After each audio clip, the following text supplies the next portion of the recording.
People in your life will tell you, oh, it's not your time, it's not your turn, nobody like you has done it before. One of the things I love is they'll say, oh, it's gonna be a lot of hard work. That ain't Don't you ever listen to that. I like to say, I eat no for breakfast. I don't hear no. Madam Vice President, you are speaking to the most powerful ballot community. That's right.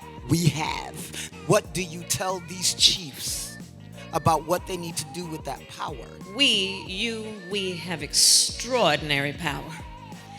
And we can never let anybody take our power from us. So many of you know I was a prosecutor. You may not know one of the reasons why. When I was in high school, I learned that my best friend was being molested by her stepfather. So I decided at a young age I wanted to take on what I could do to protect women and children against violence. The idea that these so-called leaders would be passing laws that make no exception for rape and incest, that are essentially telling a survivor of a crime of violence to their body, a violation of their body, that they have no decision about what happens to their body next. That's immoral. Who is Kamala Harris? The Vice President of the United States of America.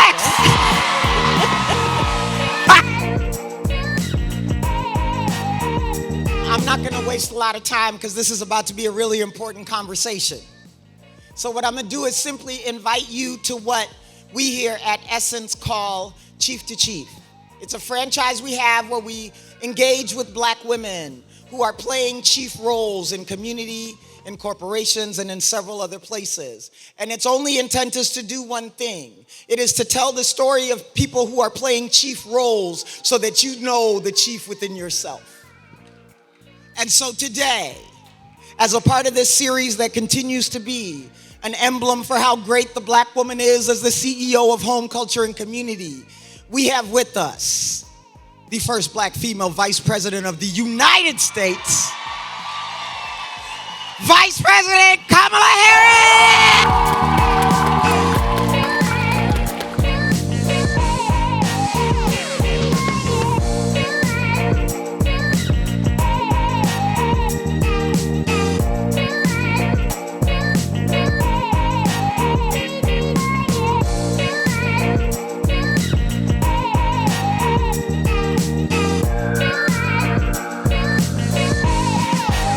Y'all Vice President. Now listen here. We time constrained. I don't need to say nothing else. But ladies, gentlemen, community, family, one of the beautiful things about history is once it happens, it can't unhappen. That's right. And so what that means is there will never be another day where we didn't have a black female vice president of the United States of America. They can't take that away. But today, I'm gonna have a conversation with our Vice President Kamala Harris about the mantle she holds, the seat she has to fill. Every time we have a chief-to-chief conversation, we start with a really simple question. And we ask, who is Kamala Harris? The Vice President of the United States of America.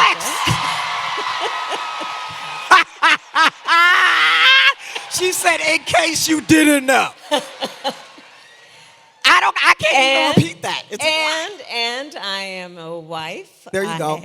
We have children. I am a godmommy. I am an auntie. I am a best friend. I am a good cook. Oh, hold on. Wait. What do you cook? I cook just about everything. You know, today I picked up some tasso and some andouille sausage to take back to D.C. with me. Gumbo and Kamala. Oh, sorry. You weren't inviting them to nothing. Keep going. And I am a fighter for the people. Yeah. I care about the people. Yeah. Will you do me a favor and just share a little bit more about why you said that twice? What does that mean to you? So I am a child of parents who met when they were active in the civil rights movement, marching and fighting for justice. I grew up in a community where It was an extended family of people who told all of us as children we are young, gifted, and Black, that we could do anything, that there was no boundary or border to what we could pursue or believe, and that we have a duty. It's not about that you have the charity, it's about duty to give back to your community, to know that you've been pulled up and each one must then pull one. And so living a life of service is something that I was raised to feel a sense of responsibility to do, as do all of us in various ways. And for me, it's an elected office. And some of that happened in the Bay Area. I mean, maybe just a little bit of your life happened over there. I was born in Oakland, California. Tell them the story of public service coming out of the Bay Area. I am also a proud HBCU graduate. It must be noted, the first HBCU vice president of the United States. Listen, there's HU or something like that? You know. I was just checking. Don't come for me, y'all. But your journey started in the Bay Area in this life of public service. Yes.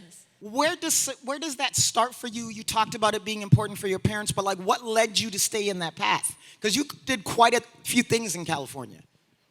Well, there are a number of things. I was an extended family. Our second mother, Miss Regina Shelton, and my Louisiana family is here. She was from Palmetto. They were here earlier. They're not. There they are. And we lived on the apartment above Miss Shelton's nursery school. Okay. So she ran the nursery school. Okay. And she was part of that flow of folks from the South that moved to California. Yep. So she ran this nursery school. We lived in the apartment on top, and she was a matriarch for the community. And we would work at the nursery school as young people. And I would watch Miss Shelton as she would nurture and advise a young mother. I would watch her as she would counsel young parents on how to get through when times were rough. And I would see, and I saw in my mother the same type of person, my uncles, the same type of people.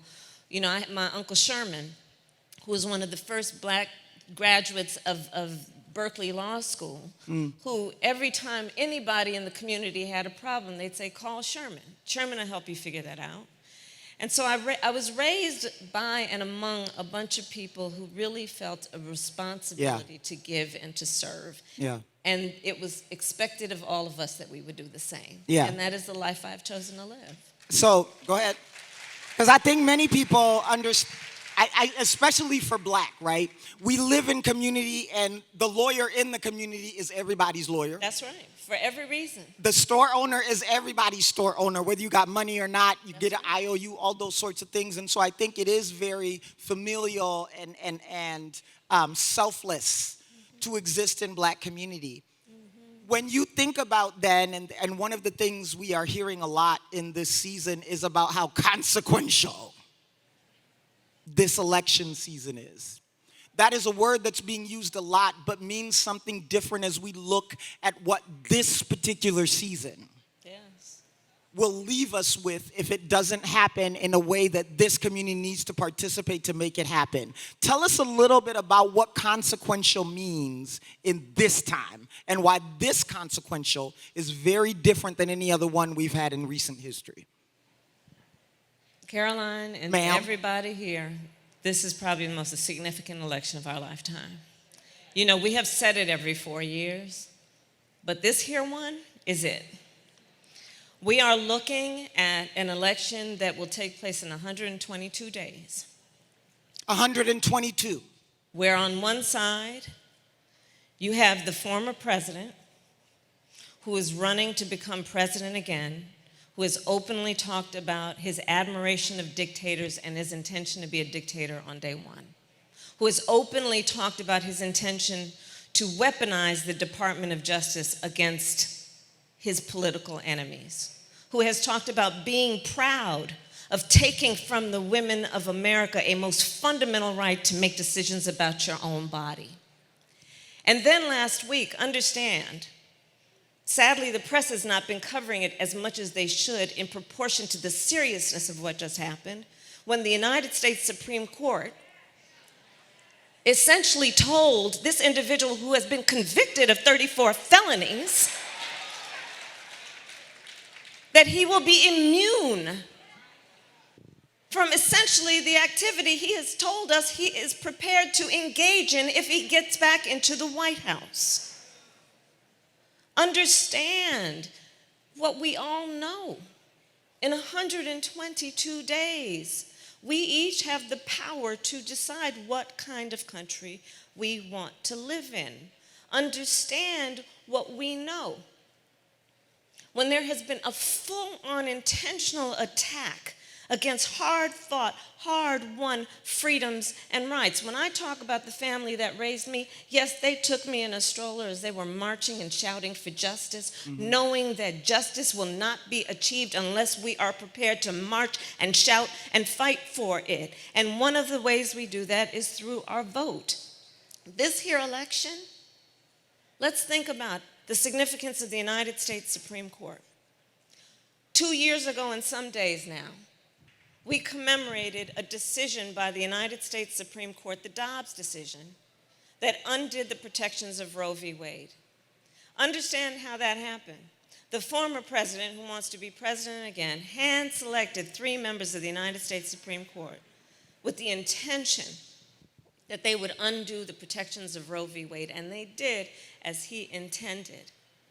The Court of Thurgood and RBG took a most fundamental right, the right to make decisions about your own body. And on this subject, I think we all believe and know one does not have to abandon their faith and deeply held beliefs to agree the government should not be telling her what to do with her body.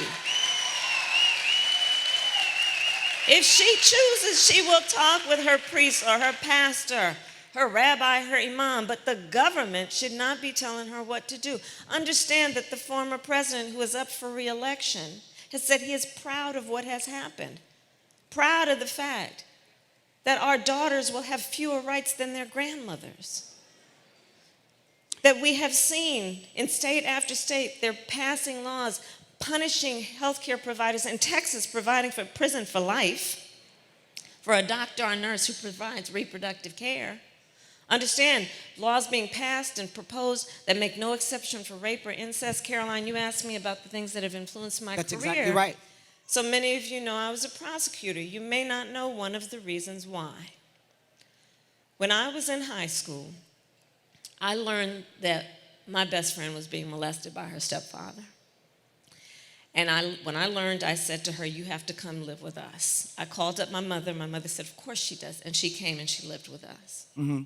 So I decided at a young age I wanted to take on what I could do to protect women and children against violence. The idea that these so-called leaders would be passing laws that make no exception for rape and incest, that are essentially telling a survivor of a crime of violence to their body, a violation of their body, that they have no right to make a decision about what happens to their body next, that's immoral. And that's what's happening in our country right now. You look at the taking of fundamental freedoms and rights. In Georgia, passed a law to deny people and make it more difficult to have freedom to access to the ballot. Passed a law that makes it illegal to essentially give people food and water for standing in line to vote. The hypocrisy abounds. What happened to love thy neighbor? So look at what they're doing. I want to pick that up. And all of this is at stake. Yes. So you've been on an economic tour. You've been on a reproductive freedom tour. Somewhere in this audience or on the internet is my niece Ayo, known as Yo-Yo to me. And she is somewhere between 8 and 32 years old. And right. One of the things that happened when you became vice president is Ayo told me that when she becomes president, her platform is going to be ice cream. All right. Why do I share that? Because I was excited about Ayo thinking that she could be president and that ice cream would be the most important issue in the country. Because the other stuff ain't a problem no more. as I look at the upcoming election, I'm looking at Io and I'm trying to prepare myself to have a conversation with her that her doctor may not think her health care is important. Yeah. That she may not be able to make a minimum wage to aspire to meet a work or occupation that matches her intelligence. I am worried that I have to have a conversation with Io about why her brother Xavier may not be safe, and it's a conversation I didn't have to have with my little brother. I am going to be handing off a world that has gone backwards, not a world that just didn't go forward. Yeah. So while we've talked about what we know are some of the topics that come from those that aren't looking out for us. Mm-hmm. How do we make sure that things that are important to our community, and again, you've been on reproductive freedom, you've been on economic freedom, how do we make sure, because we don't all sit in an administration and we don't all know the technicality for the woman that's going home and is taking care of home, family, and community. How do I make sure that Caroline doesn't have to have that conversation with Io in 122 days? There are many ways, but in 122 days, it's your vote. I mean, here's the thing about elections. And this is maybe the inside deal that my former colleagues at the Congressional Black Caucus can tell you. The people who make decisions at that level often will pay attention to either who's writing the checks or who votes. That's a cold, hard reality.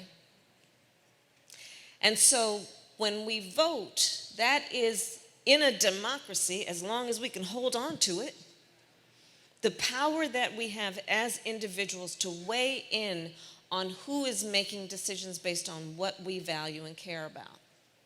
You know, I'll give you an example of why elections matter. There are many. Yeah. The issue of black maternal mortality. Let's talk about that. So I have been working on that issue for years with my colleagues from the CBC when I was in the Senate and now as vice president. Why? Because black women in the United States of America are 3 to 4 times more likely to die in connection with childbirth than other women. And we know that there are a variety of reasons for that, but we also know that this is a healthcare crisis of the highest order that has received very little attention proportionate to the seriousness of the matter. So I worked with my colleagues when I was in the Senate. We passed a number of bills, and when I came into the United States, when I came in as vice president, I continued to work on it, and one of the things I found is this, that I was looking at, well, for women on Medicaid, which states are providing for postpartum care, not just for 2 months, but for up to 12 months. And I realized when I came in as vice president, only 3 states would extend Medicaid coverage for postpartum care from 2 months to 12 months. I don't have a problem shaming people sometimes. So I challenged the states to extend it, and now 46 states have extended Medicaid coverage for postpartum care. There is a direct connection between this and black maternal mortality. But here's the other thing, back to the other point about freedom of choice. The majority of black women in America live in the South. You know that in the South, we have some of the highest rates of black maternal mortality. In the South, except for the state of Virginia, every state has an abortion ban. And what I find, hypocrisy upon hypocrisy by some of these extremists, is the same ones saying they're passing these abortion bans because they care about women and children have been completely silent on the issue of black maternal mortality. So don't come to us gaslighting us about where you've been and where you haven't been on important issues that relate to what we know every day affects our sisters, our mothers, our aunties, our grandmothers, and could affect our daughters. So if we were to take that, right, because I think that part of what we do with this conversation on Chief to Chief is make sure that folks really walk away with the call to action for what's different for them. You talked about this engagement in voting and civically, and there are folks in this room that probably have voted, and there's folks in this room that maybe haven't voted, but what are they to see from the vote? Go in 122 days and vote, but what will be different for them if they do, so that those that maybe are considering not doing have a reason to get up that day and do it as well? So what we know is that you can have an idea of what will happen when you look at what has happened. So I'd ask people in the room to raise your hand if you relieve student loan debt relief because you voted in 2020 and Joe Biden and I came in office and were able to forgive billions of dollars of student loan debt, understanding how it impacts all communities and especially ours. I would ask anyone to think, and you don't have to tell anybody about this, have you or a family member suffered from medical debt? We are in the process of saying that no longer can medical debt be counted against your credit score. Right. Because you see, we came in office and we knew, because we are of and care about the people as opposed to the richest billionaires, which is who the former president gave a tax cut to and then created one of the largest deficits our country has ever seen. We know medical debt comes about because most often, a medical emergency, which nobody invites upon themselves or plans for. And it can result in tens to hundreds of thousands of dollars in expenses that you did not plan for and create debt. And then would be used against your credit score. What is your credit? Most people know the number of their credit score like you know your weight. Especially with all those apps now, right? That was shade. Right. That was shade. Right? We're going to talk about that later. But the credit score makes a decision then about who's eligible for a car loan or a small business loan or getting an apartment lease. And what's wrong about medical debt being used in the credit score is the credit score is supposed to be a measure of whether you're responsible with money. A medical emergency is not about that issue. What we have done to cap the cost of insulin at $35 a month. Raise your hand if you have a family member who has diabetes. Right. And what we know is that black folks are 60% more likely to be diagnosed with diabetes. We cap the cost of insulin at $35 a month. We have finally allowed Medicare to negotiate drug prices with the big pharmaceutical companies to bring the cost down. So I say, look at what we've done to know that when you voted in record numbers, people voted in record numbers in 2020. This is what was able to happen. And when everyone votes in those numbers again in 122 days, we can see it through. And seeing it through includes what we intend to do to raise federal minimum wage, what we intend to do to bring down the cost and make affordable child care a reality for all families. We have said 7% of your income should be, not more than 7% of your income should have to go for child care. What we are in the process of doing for affordable housing, both for renters and those who want to be first-time homeowners. We have a plan. We need Congress to agree that if you are the first generation in your family to seek home ownership, you'll get a $25,000 tax credit to help you with the down payment. So one of the things that the Essence brand specifically represents is over 5 decades of a legacy of showing, demonstrating, and equipping the black woman with the power and influence she has on all. That's right. When she turns her head left, the world turns left. Mm-hmm. When she decides to do something, other people decide to do it at a different price than they're paying her to do it. I'm sorry, different speech. The value of what she delivers is not always returned at the value of what somebody who mimics what she did is delivered. Right. So for 50 years, Essence has been teaching this member of human community called the black woman that she has a power that just needs to be unleashed versus she doesn't have a power. And because she has a power, everybody around her follows her power. Which I would then say that those that are here with us live and those that are here with us virtually have the power to make this country be whatever it needs to be for black community. That's right. So with that being known, whether it's the Vice President of the United States or anybody else, Madam Vice President, you are speaking to the most powerful ballot community. That's right. We have. They are the CEOs of home culture and community for all.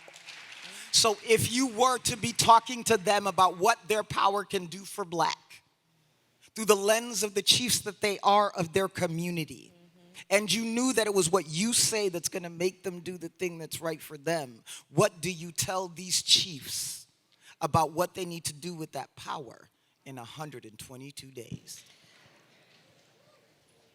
First, you've already said it, but I will say it to repeat because it bears repeating all the time.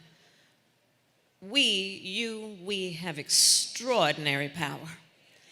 And we can never let anybody take our power from us. Never let anybody take our power from us. And never be shy about our power. We must encourage in each other ambition. Ambition is a good thing.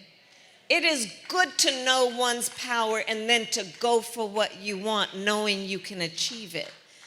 That is very important. We do not need to step quietly. We don't know how.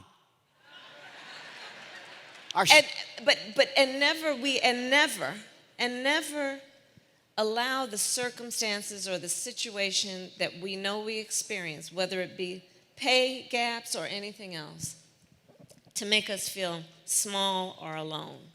I'll say in particular to the younger women who are here, you are, on many occasions in your life, going to be in a room where you will be the only one that looks like you or has had your life experience.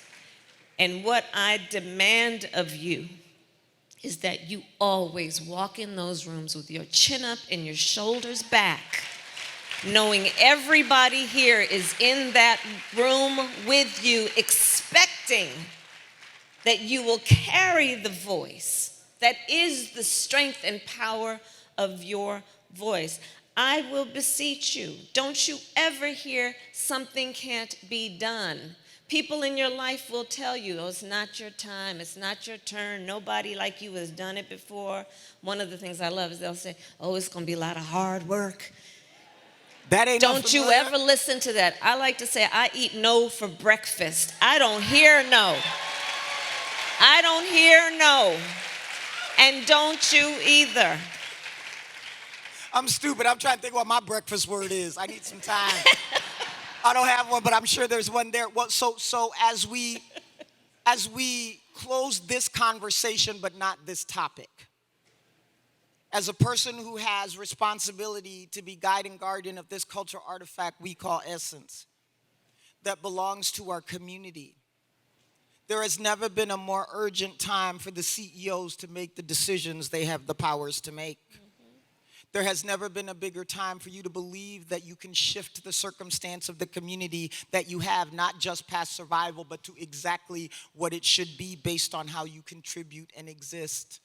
So I'm asking you, as being a part of that community, to not do anything unearned and do everything to understand what will happen if in 122 days you go vote. Because what happens after that will be a conversation you have to be ready to have. Right. Do you know which one you want to have?